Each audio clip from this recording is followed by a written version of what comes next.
আসসালামু আলাইকুম সবাইকে ওয়েলকাম করছি আমার ইউটিউব চ্যানেলে। সবার কি অবস্থা, কেমন আছেন? আই হোপ সবাই ভালো আছেন, সুস্থ আছেন। আমিও আলহামদুলিল্লাহ ভালো আছি। চলে আসছি প্রতিদিনের মতো আরেকটা ভিডিও নিয়ে। আসলে প্রতিদিন ভিডিও দিতে দিতে না, একদিন যদি না দিই তাহলে আর ভালো লাগে না।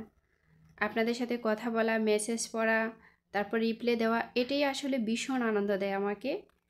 তো সকালবেলা ঘুম থেকে উঠি এখানে রুটি বানিয়ে নিয়েছি, আর এখন থেকে মনে হয় যে প্রতিদিনই রুটি খাওয়া হবে। আর রুটিটা বানাতে না সত্যি অনেক ঝামেলা, তারপরেও কিছু করার নেই, রুটি বানাতেই হবে। যেহেতু আমার বাচ্চারা ভীষণ পছন্দ করে। আসলে বাচ্চারা যেটা পছন্দ করে মা তো সব সময় চেষ্টা করে সেটাই দেওয়ার। তো আমিও কিন্তু সব সময় সেটাই চেষ্টা করি। তো দেখতেই পাচ্ছেন এখানে অনেকগুলা বিস্কুট কিছুক্ষণ আগেই বেকারি থেকে নিয়েছিলাম। আর বাচ্চাদেরকে কি বলবো বলেন, ঘরে যখন তৈরি করি তখন বাচ্চারা সেটা খেতে চায় না। আসলে বাজারের জিনিসে বাচ্চারা অভ্যস্ত হয়ে গেলে না, সেটা ভোলাতে অনেক কষ্ট হয়। আসলে এই সকল খাবার খাওয়া ভালো না। তারপরেও বাচ্চারা, যাদের ঘরে বাচ্চা আছে তাদের ঘরে কিন্তু এসব রাখতেই হয়, কারণ বাচ্চারা এসব ছাড়া বোঝে না। তো দেখতেই পাচ্ছেন এখানে অনেক ধরনেরই বিস্কুট একসাথে নিয়েছি। আর একসাথে রেখে দিলেই ভালো হয়, কারণ দামও কম পাওয়া যায়। খুচরা খুচরা কিনতে গেলে দেখা যায় ঘরে আছে এখন, যখন না থাকে তখনই বাচ্চারা কান্নাকাটি শুরু করে, আর যখন থাকে তখন আর খেতে চায় না। আর একসাথে রাখলে আমি মনে করি সবচাইতে ভালো হয়। ছোটোবেলায় কিন্তু আমিও এরকম ছিলাম, বাজারের খাবারে খুবই অভ্যস্ত ছিলাম। তো আমার বাচ্চারা ঠিক আমার মতোই বাজারের খাবারে অভ্যস্ত। কিছু করার নেই, প্রত্যেকটা ঘরে ঘরেই ঠিক একই অবস্থা। বাচ্চাদেরকে আমরা সব সময় চেষ্টা করি ভালো খাবার খাওয়াতে, কিন্তু বাচ্চারা সেটা বোঝে না। বাচ্চাদের মন, বাচ্চারা যখন যেটা চায় সেটাই করে। তো বাচ্চাদেরকে শান্ত করা প্রত্যেকটা মায়েরই কাজ। আর বাচ্চারা শান্ত থাকলে না, মায়েরা খুব রিল্যাক্সে থাকতে পারে, ভালো থাকতে পারে।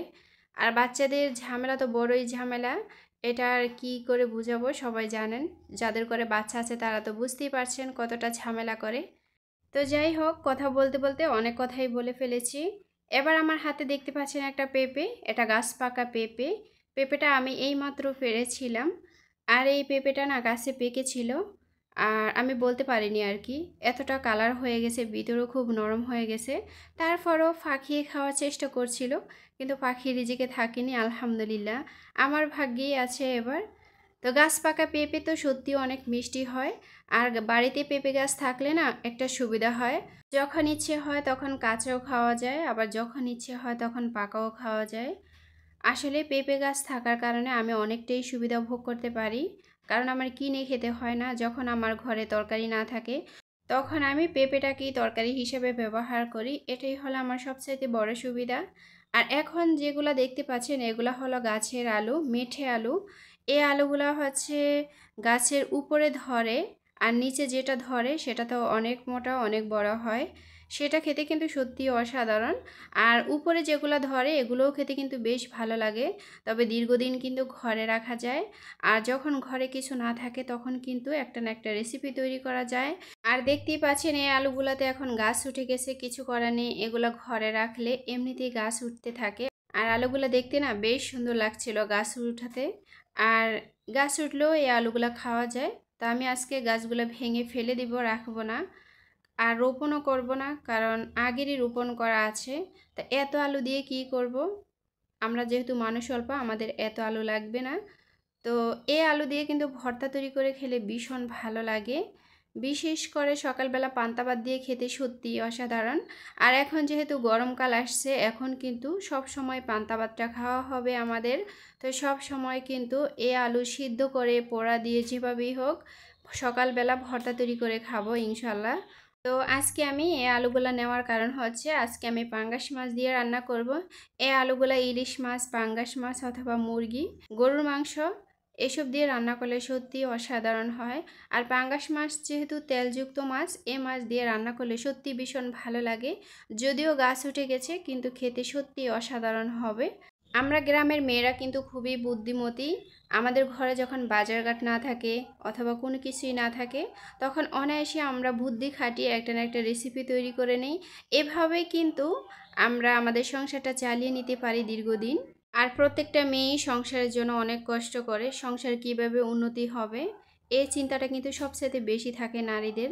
তো আমিও কিন্তু তার ব্যতিক্রম নয়। আমি সব সময় চেষ্টা করি আমার সংসারে কিভাবে কম টাকা খরচ করা যায়, কিভাবে আয় করা যায়, কিভাবে সঞ্চয় করব, কিভাবে আমার সংসারটা উন্নতি হবে। আমি সব সময় কিন্তু এই চেষ্টাই করে থাকি। দেখা যায় আমার মাসে যদি 10,000 টাকা খরচ হয়, সেখান থেকে আমি একটু বুদ্ধি খাটিয়ে চলার কারণে যদি 2,000 টাকা সেভ করতে পারি, তাহলে কতই না ভালো হয়, তাই না? এই 2,000 টাকা দেখা যায় আমি অন্য একটা খাতে ব্যয় করতে পারি। তো আমি এভাবেই চেষ্টা করি।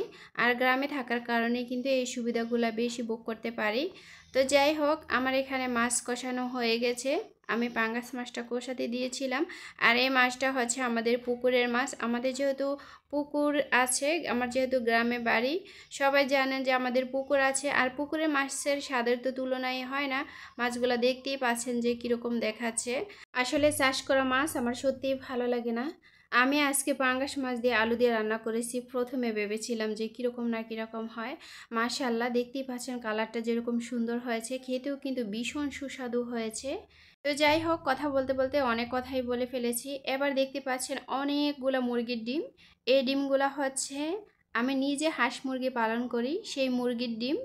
এখানে কিন্তু 2 রকমের ডিম আছে, যেগুলো বাদামি কালারের। অনেকে ভাবতে পারেন এগুলো হয়তোবা বাজারের, কিন্তু না। বাজারে যে ডিমগুলো বিক্রি করা হয় ওই মুরগিগুলোই কিন্তু আমাদের বাড়িতে আছে। আসলে ওই মুরগিগুলো কিন্তু অনেক লক্ষ্মী, দীর্ঘদিন ধরে ডিম দিতে থাকে। দেশি মুরগি হয়তোবা 12টা 15টা ডিম পারে, এরপরে গ্যাপ দিয়ে দেয়।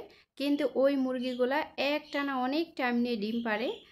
আমার ভিডিও দেখতে দেখতে যদি কারো একটা অংশ ভালো লেগে যায়, তাহলে অবশ্যই সাবস্ক্রাইব করে আমার পাশে থাকতে পারেন। আর ভিডিও দেখার আগে লাইক দিয়ে ভিডিওটা দেখা শুরু করবেন। অনেক আপুরা আমাকে কমেন্টস করেন যে আপু, তোমার ভয়েসটা অনেক ভালো লাগে। হ্যাঁ আপু, আমি কিন্তু সবসময় আমার রিয়েল যে ভয়েস, এই ভয়েসটাই দিই। এটাই কিন্তু আমার রিয়েল ভয়েস, প্রত্যেকটা ভিডিওতে কিন্তু এটাই। তো আসসালামু আলাইকুম, আল্লাহ হাফিজ।